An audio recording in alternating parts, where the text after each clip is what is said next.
Okay guys, bulanan dalam 700 lebih, kereta dekat-dekat boleh cubakan dengan full on. Untuk kawan-kawan yang gaji 2000 dan ke atas, dah layak untuk mohon kereta ni. Dan kemungkinan anda boleh dapat lagi cashback 1000 hingga 2000. So ini adalah program MyV tahun 2023 1.5 spec advance. Okay, so untuk dia punya harga, harga kereta 56,800, yang ini belum campur lagi road tax dengan insurans. Anda tahu tak apa yang sangat surprise ni?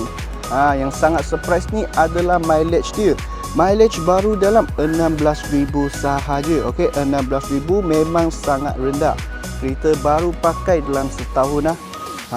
Tapi condition kereta ni memang cukup cantik lagi. Gearbox tak ada masalah, engine tak ada masalah. Yang paling penting punya, kereta memang tak pernah accident ataupun kena banjir.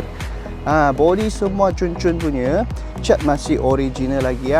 So korang tak perlu risau beli kereta ni ada masalah. Beli sahaja. Okay, kami pun yakin jual kereta ni bagi anda. Memang condition sangat cantik lah. So untuk dia punya rim masih kekal dengan rim original . Rim original. Lepas tu driver seat sini ada lagi keyless entry. Okay, interior kereta untuk advance ni dia akan jadikan two-tone. Tengok dia punya kerusi ni adalah two-tone . Two-tone punya leather seat.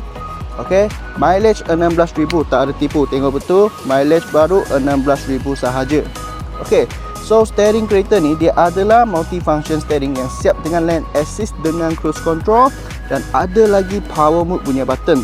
Okay, so radio system owner sebelum dah menukar pergi ke touchscreen display sudah. Tengok dashboard semua cantik-cantik. Two-tone punya, memang cukup cantik kereta ni. Saya sendiri pun MyV user, so memang confident lah pakai kereta ni.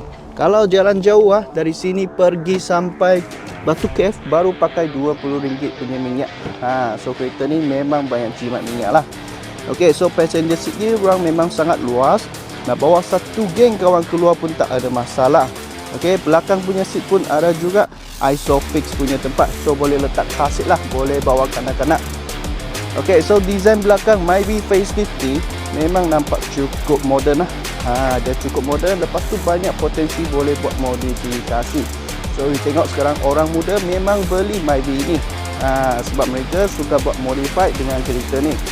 Okay guys, so jika korang ada berminat dengan kereta ni, cepat-cepat PM dengan saya. Dan jangan lupa nak cari kereta yang berkualiti, mestilah datang ke JB Artwork. Kita jumpa next review.